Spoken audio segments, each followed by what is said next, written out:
Good morning. Thanks so much for tuning in. Happy Friday to you. And what a happy Friday it is for the markets, isn't it? My name is Alex Matthew, and with me is Cheryl D'Souza. This is Buy Now, Sell Now. Let's get straight to the action then. And the headline, of course, if you've been watching the channel so far, you'll know this. The Nifty 50 started off at an all-time high today. And basically, the question that the market seems to be asking is, where's the worry, really? Because they're pricing in the start of a recovery after we seem to have seen the peak of the second wave of the pandemic. So very quickly, we are currently holding on to gains of about 0.5% for the benchmark indices, just a tad bit of fatigue being seen in the broader markets, which have so far underperformed the benchmark in today's session. And you have the small cap index is just about slipped into the red a few minutes back, in fact, trading with very narrow cuts at this juncture. From the sectoral indices, clearly the gainers are led by the metals pack, which is shining today on account of comments that have been made on commodities by the Chinese government, and also positivity about the US economic recovery after a very positive jobs data that came in overnight. So global cues are supportive, but also here in India you have the likes of Eicher Motors that's doing really well on the back of earnings, and you have Reliance Industries that was participating in the session, and in fact is the top gainer on the Nifty as we speak, up as much as 3%, lending quite a bit of strength to the Nifty 50. But we are live on social media already. We have started getting quite a bit of questions. Let me introduce our guests for today. We've got Kunal Bothra and Gaurang Shah joining in on this landmark day. I'm going to start with a question, Kunal, for you. Perhaps we've been building up to this ever since we saw the Nifty close above the 14,200 mark and hold on to that. How much steam do you think there is in this rally? Morning, Alex. I think there's a lot of steam left in this rally. You have the leaders, changing almost on a regular basis. Sectors participating, many sectors, which have managed to provide a helping hand. So you look at it this way: that in the last 1.5 or 2 weeks, you can't pinpoint to just one sector which has done extremely well and provide the the leading hand for the indices. But you have strength across the board from many of the large cap names, sectors like Bank Nifty, sectors like media, which is now popping up quite well. Auto stocks have done remarkably well. You've seen IT stocks as well playing a bit of a helping hand. So we are into a scenario where many of these large cap stocks and sectors, they've managed to play a good participation role. And I think in that aspect, this means that this rally is more sustainable for the indices going forward. So, I think today's move for Reliance, for example, is also one of the other indications that many of these other sectors could take a bit of a backseat, but then Reliance could probably offset the losses in those kind of sectors, and the indices can still float on the upside. So bullish on the indices yet again, but stock specific and sector specific, that churn would keep on happening for some more time. Yeah. All right, good morning, Kunal, and that was Kunal's view coming in on the market setup. Good morning, Alex, as well as Gaurang, and let's get going with our query segment. Our first query is from Abhishek Bhandari. He's asking, can he buy Tata Motors with a 3-year view, and what sort of target should one should keep in mind for Tata Motors? Gaurang, what's your view coming in for Tata Motors? Definitely a lot of them must be feeling left out, actually, looking at the sort of rally coming in that counter. Well, absolutely, Cheryl, and morning to all of you all. So from being the most untouchable stock in the auto pack, Tata Motors is now the most preferred stock. And I think there is a lot that has happened in terms of business strategy as well. You have the domestic business in terms of passenger car picking up. You have a lot of new launches that has already happened, and this is likely to happen in the remainder of 2021 and 2022. Commercial vehicle business is also firing up on all cylinders. GLR, which is the largest contributor, has also shown some positive traction. We remain positive from a long-term point of view. My only request to this investor is that don't put all your money at one time. Start at the current level, maybe about 30-40% of whatever you want to invest. And on dips, you can definitely go on adding to Tata Motors. Very recently, post the numbers, we have targeted Tata Motors at about 380 to 410 from a long-term point of view.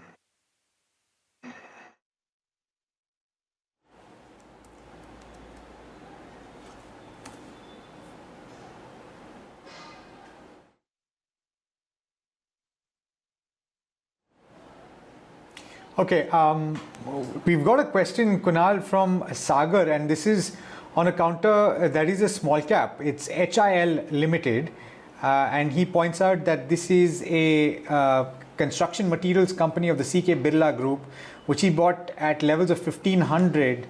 It's up and about in trade today as much as nearly 5%, and it's trading at 4,930. So he's made a killing in this one as well. Should he hold on or should he book profits at this juncture? Well, I think it's time maybe that to look out to book profits over here, Alex. And the prime reason for that is on the monthly chart specifically. So even though yes, the stock has done phenomenally well last 12 months, 13 months, from 500 rupees, the stock has gone up to even 5,000. So it's almost 10x from those March 2020 lows. But then, in this pace of rally, in the way in which the rallies moved up higher, the RSI has gone back to levels of 87, 88 for stock like HIL. Now these are starting to be very overbought conditions for the stock prices. So it's possible that it may rally up another 500, 400 points. But then the chance of topping out from a near to medium term significantly higher at these levels. So I think you should start incrementally booking out profits from current levels, and then keep on booking profits as and when the stock moves up higher. So every, I think, 150 to 200 points on the upside, you should look out to book profits over here for the stock.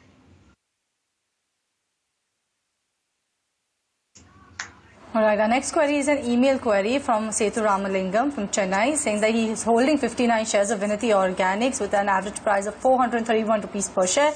He can continue to hold on to this counter for the next 5 years, but he wants to know whether he should partially book profit now and buy at a lower price. What's your take coming in on Venator Organics, Gaurang? Makes sense to continue to hold on to this counter for the next 5 years?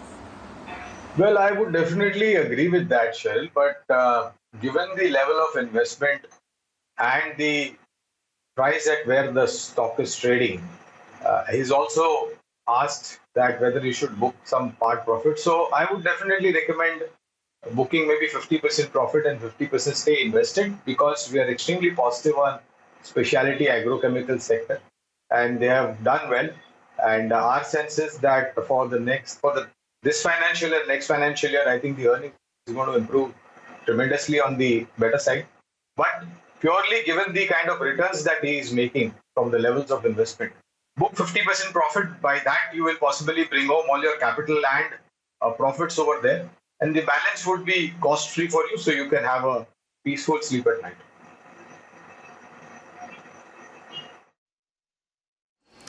Okay, we've got a question from Neeraj Kumar on Infosys. Got 700 shares of Infosys, Kunal, at levels of 1,395, and he plans to hold it for a year. What, according to you, should the target be for this trade? So I think from that kind of a time frame, you can expect at least another 10 to 15% on the upside for the IT major. The stock looks attractive. In fact, if you remember, we did this comparison study for the IT stocks, and apparently two stocks managed to stand out quite strongly from the large cap IT space. One of them was Wipro, which stands to be one of the topmost candidates there. And the other was Infosys, where the stock has managed to show some very strong recovery as well over the last 12-13 months. So I think on that aspect, I would expect that if the IT sector has to perform going forward as well, Infosys and Wipro, these could be the top two candidates, which can continue to move up higher from current levels as well. So if you're in that trade for another 12 months approximately, then you can look at least a 15% to 10% kind of a modest upside.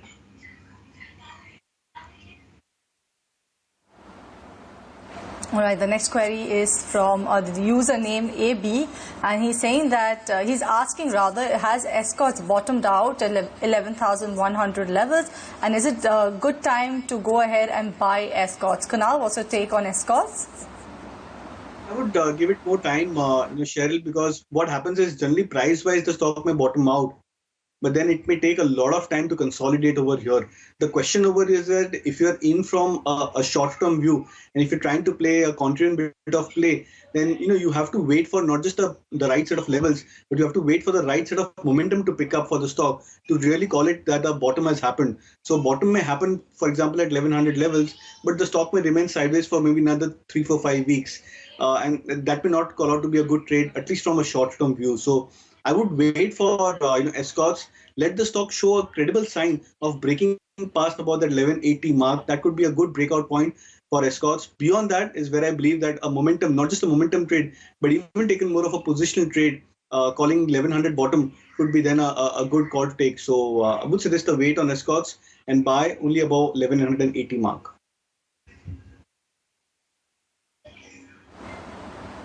Pull up Amara Raja batteries. 738 is what I see on the charts, how it's trading right now. But the question is longer term query. Mehul's got as many as 200 shares that he's bought at levels of 850. This one's for you, Gaurang.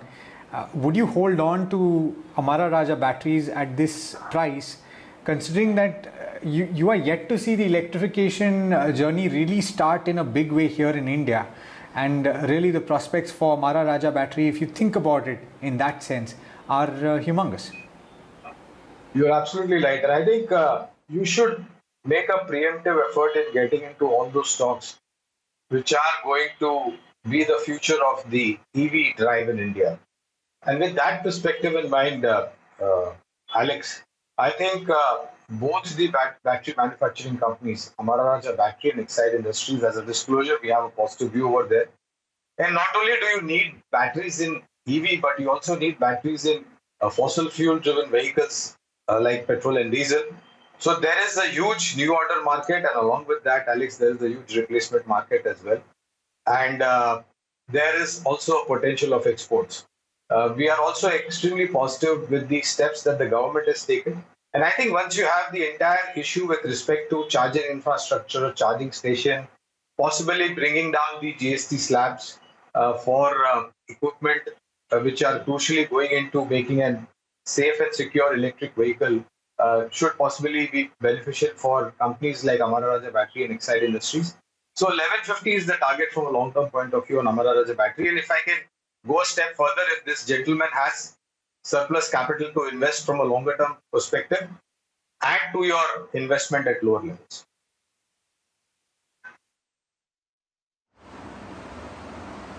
All right, the next query is coming in from Sherry, and this one is for you, Kunal, saying that just bought Dr. Reddys June 5500 call at 210 price. Now the current price is 73 since they announced the manufacturer Sputnik V in the month of June. She's asking, should I hold on to this till at least that news comes out? So this is Dr. Reddys June 5500 call at a price of 210. So I think it could turn out to be a good bet, Cheryl, but I would specifically wait for, momentum to pick up for the stock. So I think we were discussing earlier, this stock as well, that how it's formed a triple top pattern, which is approximately at 5,350, 5,380 levels for Dr. Reddy. And if you look at it last a week or two back, the stock has actually reversed from exactly those kind of resistance points. So which means that this is the third important test of resistance for Dr. Reddy. Now, typically what happens is when a resistance is getting tested time and again, it eventually yields, and you see an eventual breakout which tend to happen. But the only question with these kind of breakouts is how much time the stock will actually take to break past about this resistance of 5350, 5380 zone. So I think it could turn out to be a good bet, but I would suggest that average it out further, unless only if the stock breaks past about that 5350 mark. That could turn out to be a good momentum play as well. So I would suggest a hold on Dr. Reddy call option as of now. Kunal, I'm coming back to you on this next one. We've got Rajan Vittal who's asking about Jubilant Ingravia. Would you buy at the current level for the next 6 to 12 months, or would you wait for correction? And that's quite a relevant question considering that it's had quite a run in the last 6 months and particularly in the year-to-date period. Well, in fact, on the Chartbuster segment today as well, Alex, I mentioned on Jubilant Ingravia, that was a stock which I had covered today, indicating that how the stock is forming a bullish pennant formation on the hourly charts. That breakout point for the stock is around 500. 500 or 502 is the breakout point for the stock. Once on that breakout, I would sense that the stock could move up at least 15% on the upside. So I would suggest that if you're looking to buy, wait for that breakout above 500 mark for the stock. And post that, I would expect at least a 570, 575 kind of a target range for the stock. And stop loss for that, you can keep it at 475.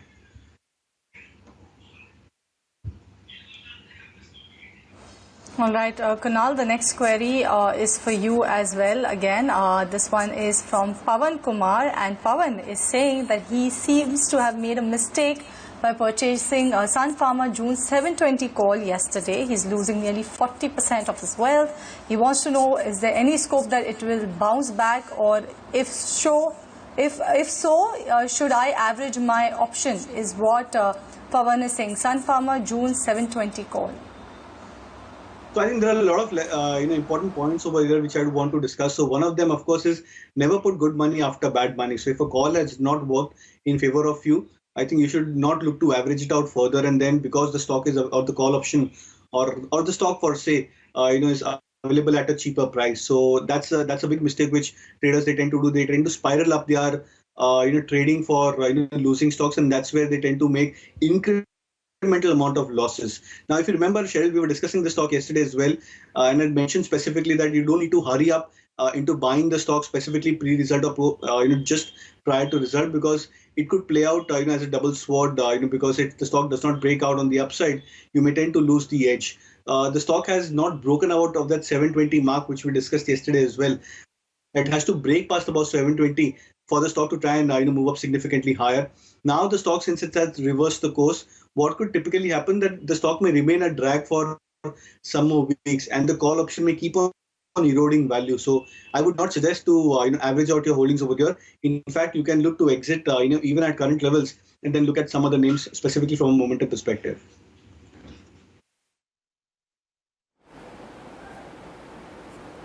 Thank you for that, Kunal. Pretty deep analysis and explanation of what actually Pawan should do going ahead. All right, but on that note, we are out of time for the query segment today. Thank you, Kunal, as well as Gaurang, for joining us in resolving the viewer queries. But we'll be back with the viewer query segment on Monday. But for now, it's time for a break on this edition of Buy Now, Sell Now. Stay tuned. Lots lined up after the break, so don't go anywhere. Welcome back. You're watching Buy Now, Sell Now. Let's talk about Wockhardt.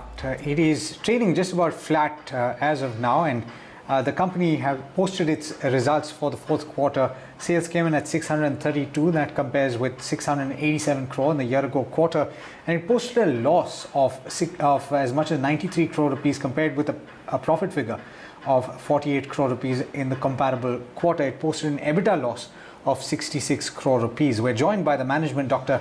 Habil Khorakiwala, who is the founder and chairman of the Wockhardt Group. Thank you so much, sir, for taking the time. I want to start by asking you to take us through the fourth quarter results. What stood out according to you?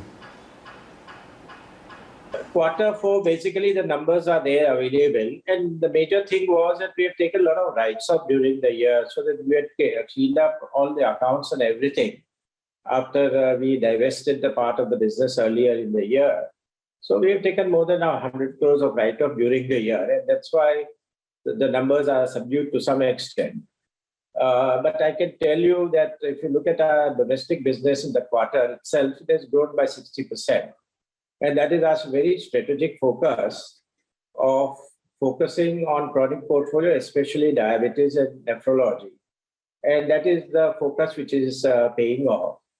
The second aspect is we have taken a very strategic position in India in diabetic management of 3 A's: affordability, accessibility, and availability. And that is what is paying off. And I think in the future, one would see India business growing very rapidly. The second aspect is in US business, we've taken hit mainly because of COVID-19 issue. And it was a major part of lockdown. And also we didn't have new product to fill the gap as other companies have.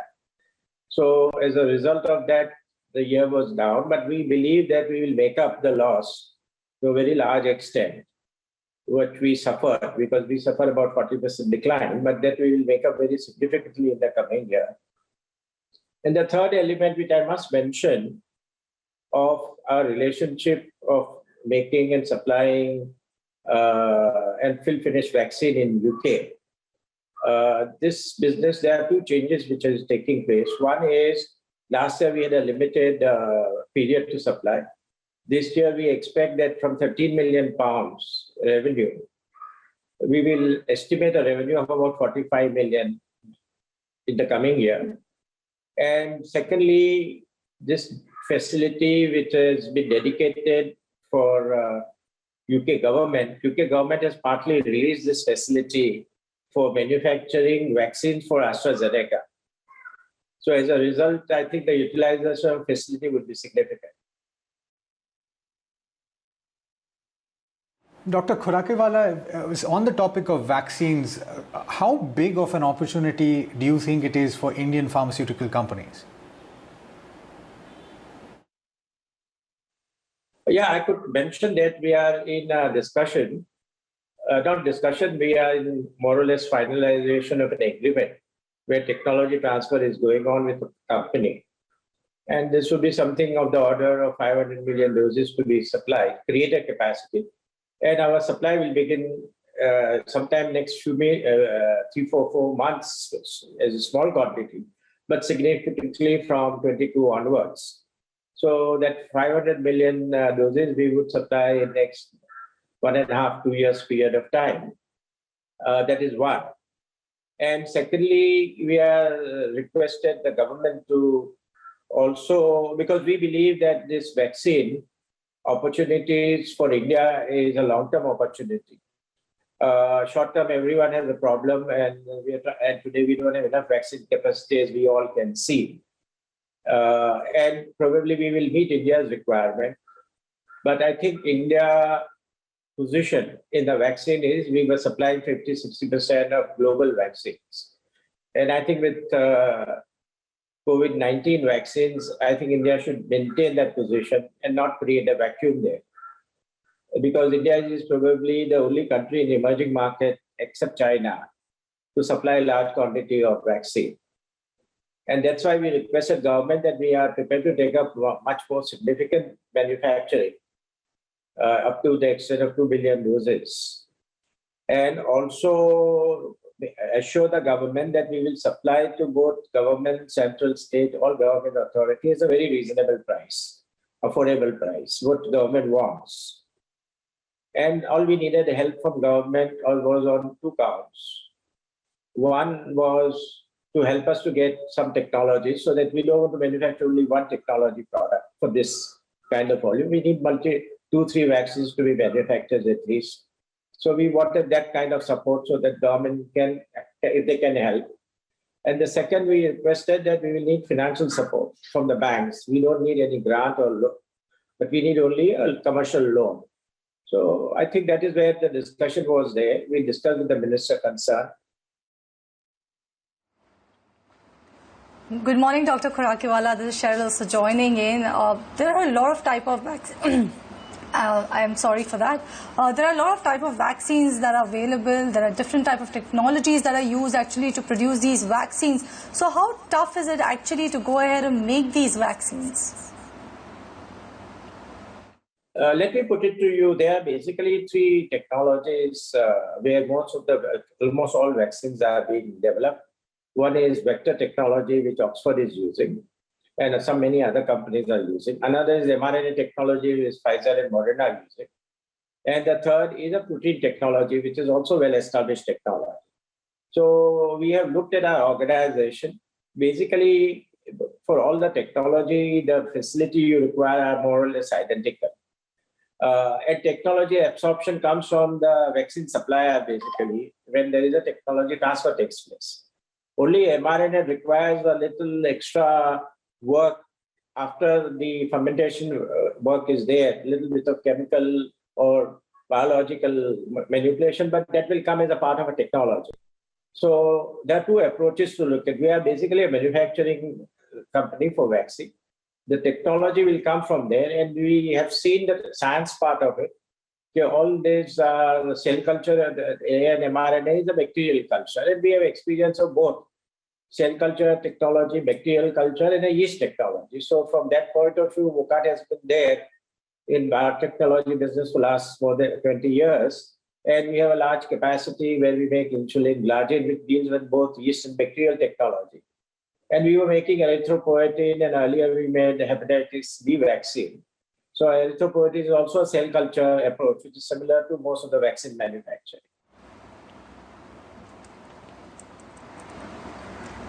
Dr. Karakiwala, a lot has been actually said about the pharma sector and how this is an opportune time for them. You are a major pharma player.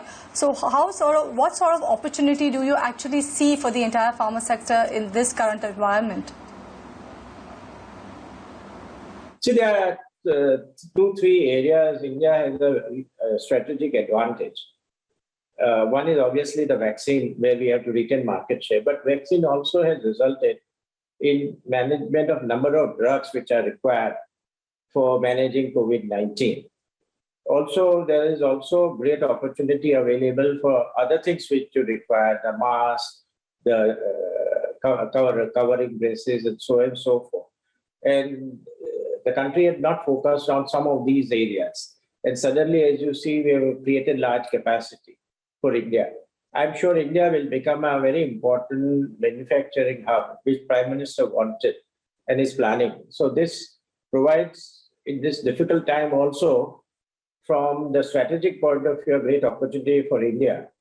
Already Indian companies have responded to that, and I think Indian companies will benefit out of that.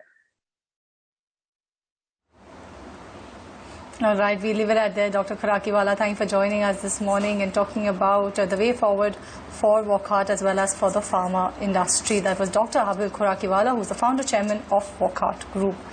But talking about COVID-19 vaccines, there's another player that is all set to come out with this COVID-19 vaccine, and that is Catalra Healthcare. They reported their Q4 earnings yesterday, but let's listen in to what the management had to say about the vaccine efficacy as well as their capacity plans. We are in the final stages of waiting for our events data to study the efficacy of the product. We have already have good data on the immunogenicity and safety, and we are just awaiting to achieve an event number which we have to for efficacy. And as soon as we do that, we do file for an emergency use authorization, which we believe can happen in the next 2 weeks. And it is all dependent on the events number that we get. We have committed to initially start producing 1 crore doses per month for the vaccine, and with partnerships with other manufacturers, as well as also looking to see if we can debottleneck and improve our yields going forward. We can come between 2.5 to 3 crore doses over a period of next 4 to 6 months. All right, sticking with the pharma space, Sun Pharma, well, understandably sulking in trade, the worst performer on the Nifty, currently down over 3.5%. And that's on the back of the Q4 results that were announced in the evening yesterday. Going forward, though, the company plans to invest in biosimilars to address the COVID-19 third wave, and has also launched an authorized generic of Absorica. The managing director of the company, Dilip Shangvi, also opened up about the net debt of the company. Listen in. I think it's a combination of 3 factors. Like I said on my last call, December, which is the end of the financial year in the US context, there is a higher buy-in. Also in Jan, a lot of insurance sets in or resets rather. Patients change either the provider or the kind of insurance they have, and then the verification process takes a little more time, and it goes into Feb before really sales normalize. And the third, I think, which is also important for us to remember, is that during the period of December, the pandemic situation in the US was into what we see today, really new cases, over 300,000 almost on every single day. The combination of 3 factors. I'm quite satisfied that we are well poised to deliver on our own objectives. All right, on that note, we're taking a short break. Do stay tuned, lots more coming up in just a short while.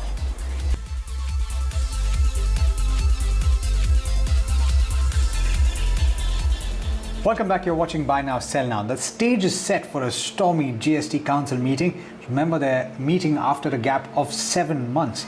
And there's quite a bit on the agenda. FM Sitharaman faces demand for zero vaccine duty and also higher compensation from states. Ruchi Bhatia is here to set the stage. Ruchi? Thank you, Alex. Good morning, everyone. Good morning to all of you. As you rightly said, the stage is set for a stormy GST Council meeting. Remember, they're meeting after a gap of 7 months. And there's quite a bit on the agenda. FM Sitharaman faces demand for zero vaccine duty and also higher compensation from states. Ruchi Bhatia is here to set the stage. Ruchi?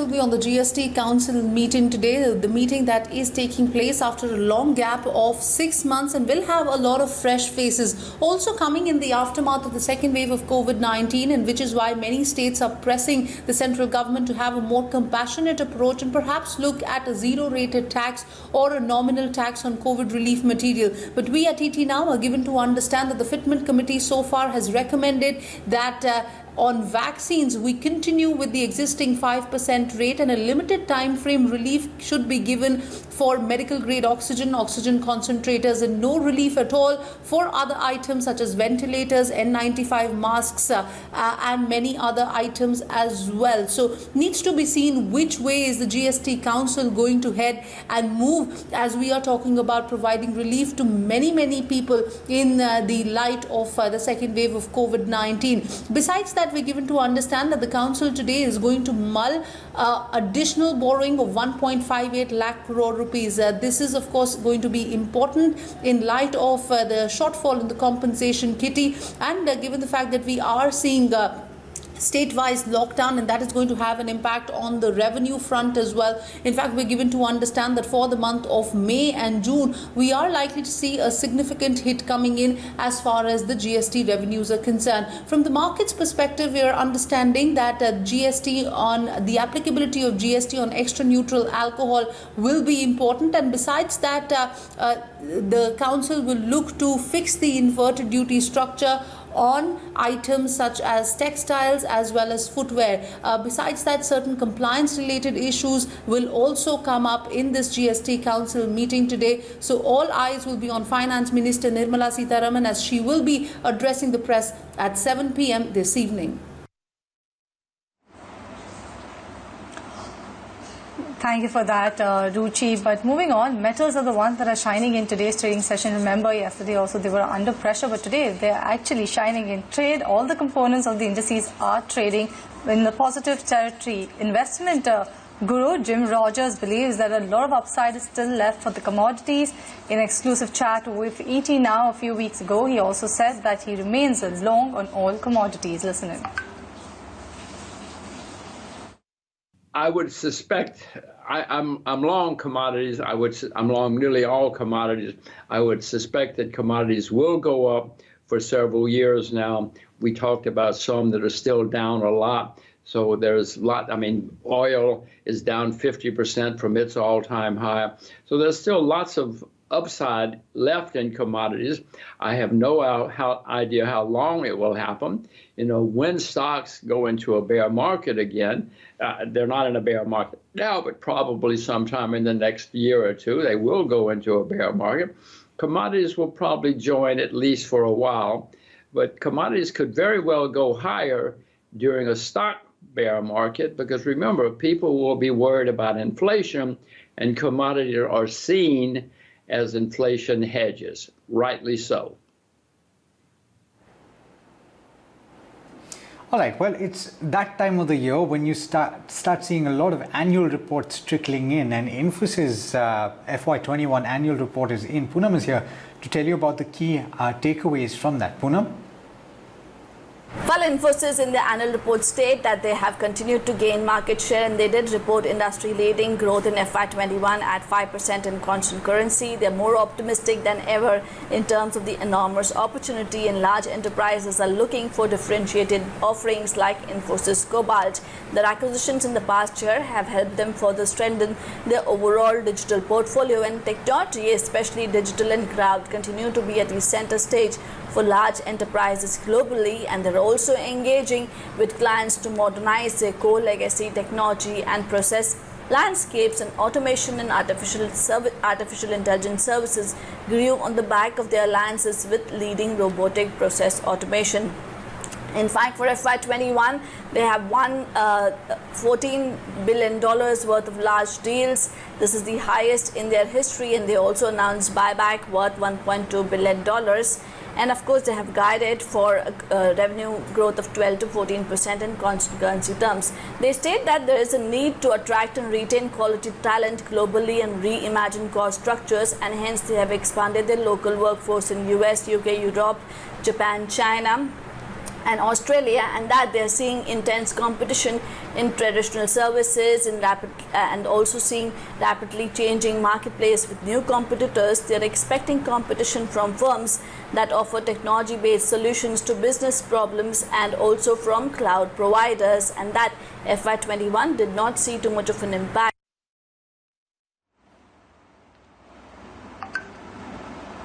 All right, thank you for that, Poonam. But moving on with the fears of the third wave actually being around, despite we are at the end of the second wave of COVID-19, HUL remains cautious about the growth going ahead. My colleague Vinny is here with the HUL annual report highlights. Talking about HUL's annual report, they do talk about how COVID has impacted the first few months of FY 2021, but the company said that they will be continuing to focus on the new changing trends and evolving trends of the consumer and meeting that new demand, ensuring uninterrupted supplies for the COVID relevant portfolio especially, and as well as continue to focus on the people's health as well as the safety of their employees and people as well. Now obviously category wise, they did say that the 80% of their portfolio, which is health, hygiene, nutrition, which accounts to around 80% of the portfolio, is performed quite strongly during the year. Discretionary items obviously we know saw a decline, and that was under pressure, so that is around 15% of the portfolio. That's a decline of 15%, while out of home consumption categories, which accounts to 5% of the portfolio, saw a 26% decline. Now overall, other than that, they said they saw a strong growth coming in the tea business, and they have gained market share. There's a rise in the market share in the tea business as well. There was an overall growth in their tea categories, whether it's Taza, Brook Bond Red Label and Taj Mahal. This is all their categories, saw a broad-based growth as well. Now overall, bar soaps, which became the main importance in the first line of defense during this COVID period, also saw a good demand, especially that led to a good demand in skin cleansing as well as health hygiene, the hygiene portfolio as well. But skincare, color cosmetics, deodorant witnessed a sharp decline as people stayed at home. Now overall, other than that, the way ahead, they said that the company will continue to strengthen its core brands, creating categories for the future and market development depending on the evolving trends as well. Driving premiumization by straddling the price benefit pyramid is also something that they'll be focusing on. E-commerce focused innovation, especially for e-commerce channels, the right pricing, the right packaging solutions is what the company will be focusing on. Also focus on the Shikhar app and scaling up the Shikhar app and building a system for the next day delivery as well is something that they will be focusing on, and capturing the emerging market trends, the new evolving trends in e-commerce as well as the business is something the company will be focusing on. All right, let's talk about Gujarat Power. It's reported its earnings, and we're joined in fact by the management. Jacob Friis Sorensen, the managing director of the company, is joining us. Thank you, Mr. Sorensen, for taking the time. From the numbers that I see, I've seen there's been an expansion in sales, there's been an expansion in PAT. Margins have come in at 60% for the quarter. At least from the looks of it, you look to be sanguine in the context of what we've seen. Of course, the second wave of the pandemic kicked in the middle of February. So what I'm hoping to get from you is what you saw as the key takeaway from the fourth quarter, and what kind of an impact have you seen in the ongoing quarter on the volumes, and what trends are you seeing with regard to that? Good morning, and thanks for having me. Yes, you're right. I think the numbers for this quarter looks pretty good. And somehow, even though we had the second wave of COVID, we all hoped that it was over, and it wasn't. It hasn't really been impacting our business in this quarter here. I think that there's a little bit of delay. Some factories went to close down, and we've seen volumes maybe in the pipeline slow down a little bit. But we haven't seen that in the quarter where we just reported, so that's correct.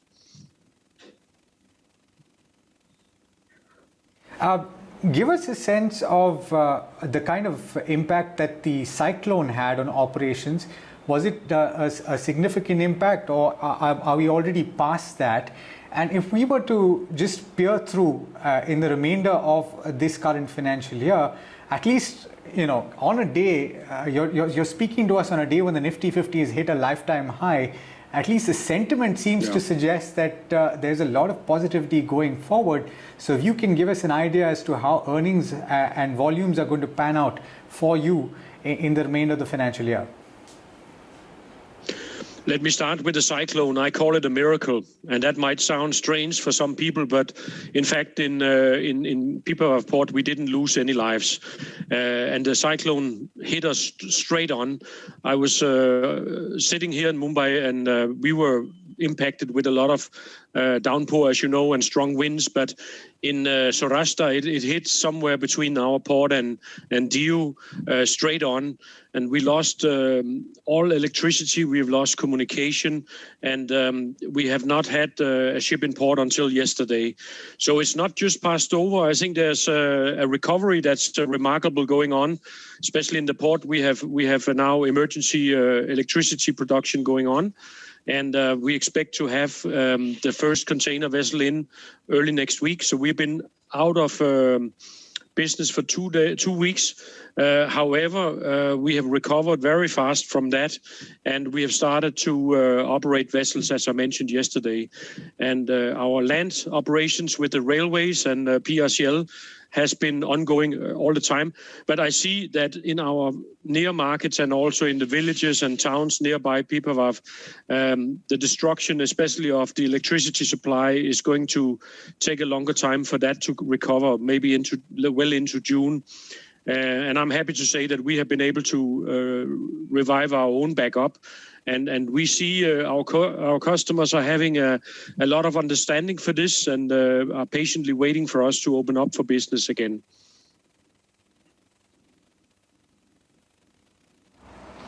Good morning, Mr. Sorensen. This is Cheryl also joining in the conversation. Like we were just talking about Cyclone Taute, wanted to know what sort of an impact that will actually have on your Q1, also on the H1 going ahead. Yeah. We are still counting the damages, but there will obviously be some recovery in terms of we need to fix all the rooftops. There's windows and a lot of material damage. And then, as I mentioned before, when you're not in business for 2 weeks, there's also going to be some loss of business. But it looks like that our customers are patiently waiting, and we will see that business coming back to us by next week when we open up again. So in terms of numbers, I actually strongly believe that the impact to the next quarter will be very minimal, if anything.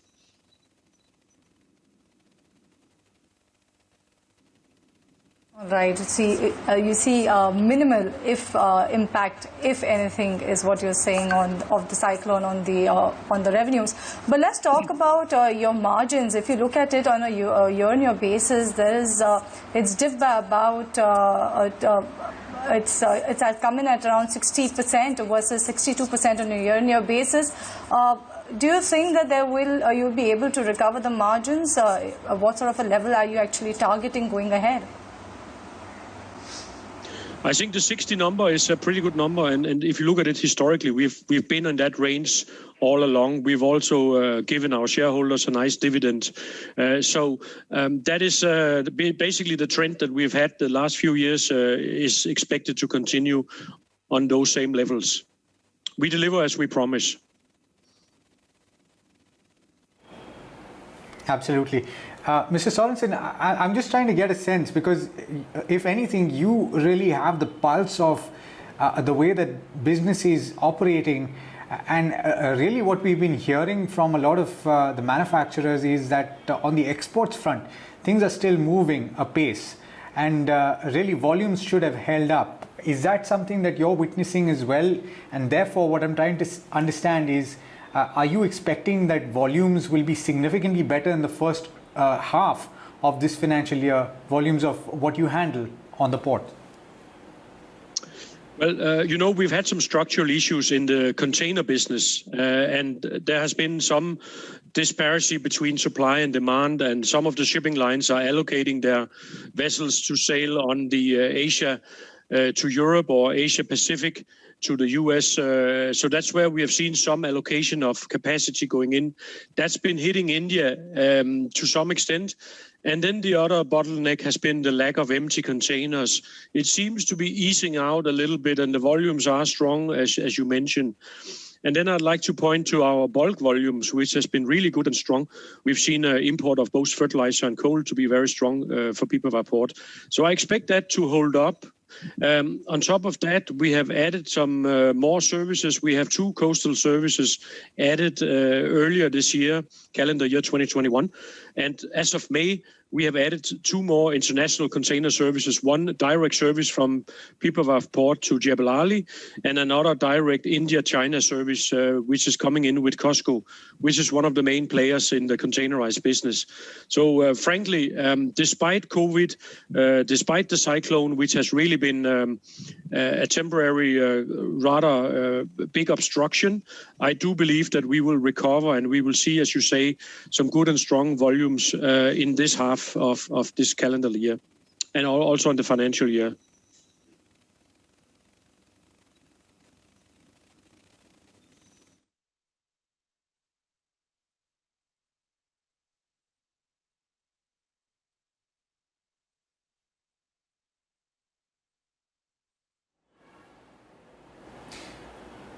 All right, Mr. Sorensen, thank you so much on that note for taking the time, and we're glad to hear that the impact of the cyclone was not as bad as feared and that you're recovering very quickly. Let's stick with earnings then, and let's talk to the management of GSFC.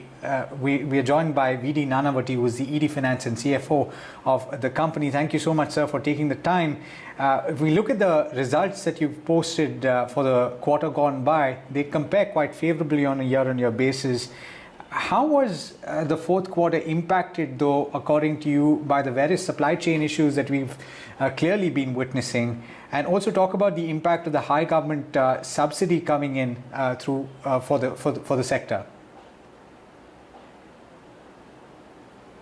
The government specially announced 65,000 crore special dispensation of fertilizer subsidy as a part of Atmanirbhar 4.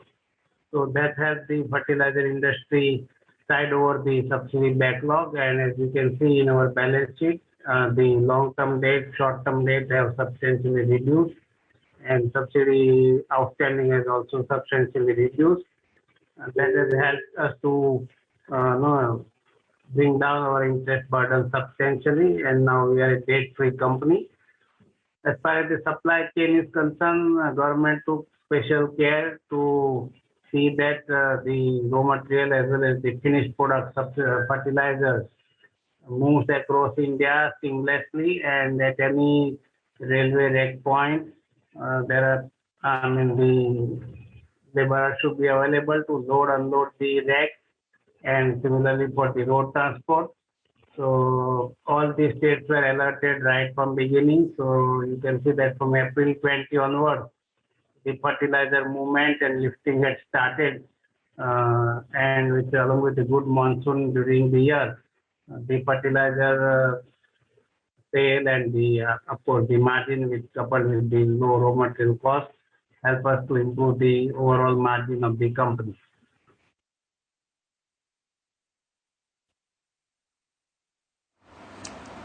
Good morning, Mr. Nanavati. This is Cheryl also joining in the conversation. There is a prediction of a steady monsoon, but if you see the sowing trends for Q1, how is it actually looking like for the company going ahead? Because you have a lot of uncertainties. You have the COVID-19 pandemic also that is still lingering around. So how is Q1 looking actually for your company?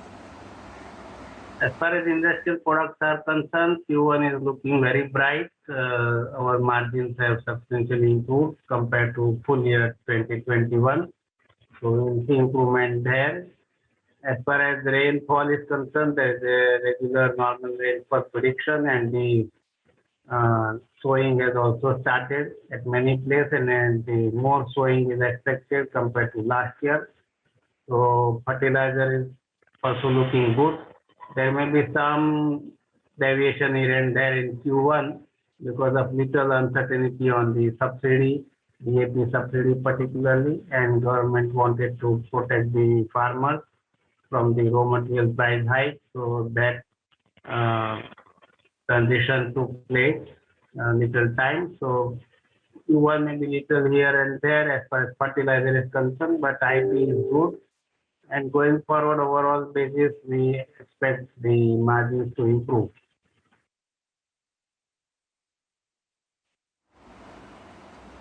Right.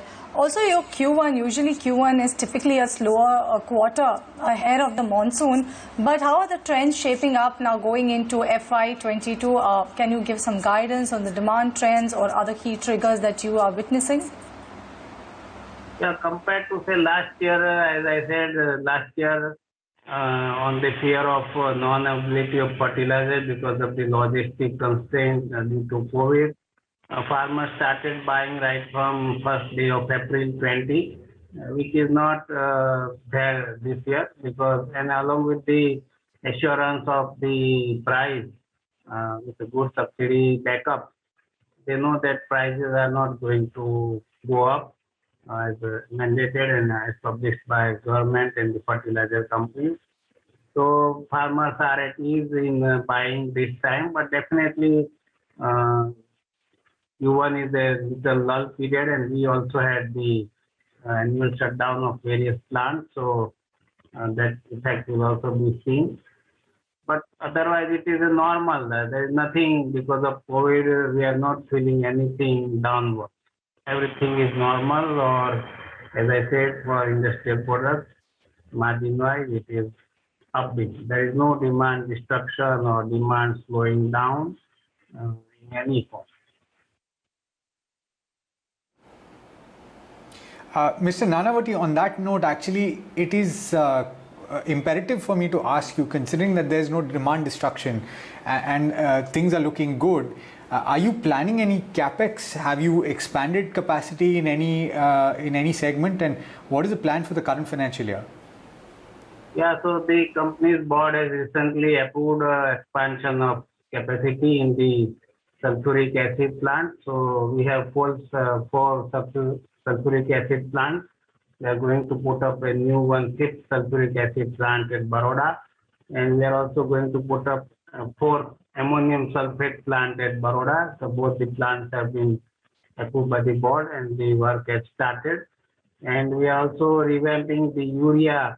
We have 2 urea plants at Baroda complex. So in line with the government norms for bringing down the energy consumption, which will reduce the subsidy outgo for urea, company is taking steps to bring down the energy consumption. So that is also a 300 crore capex. It will be done in the live plant, so it will take some time. But that will improve the energy, lower the energy consumption, which is beneficial to everybody. So these are the plants, and there are other plants in the pipelines in the chemical sector, like MMA production and other, particularly pharma grade intermediates that we have started on the Atmanirbhar call of the Prime Minister.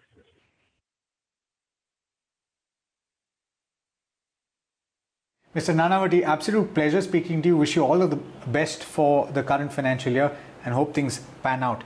We're completely out of time though on this edition of Buy Now, Sell Now. Markets absolutely flying, led from the front by Reliance Industries, gaining over 4.5%. We'll get you more on that in just a short while. Stay tuned. This is ET Now.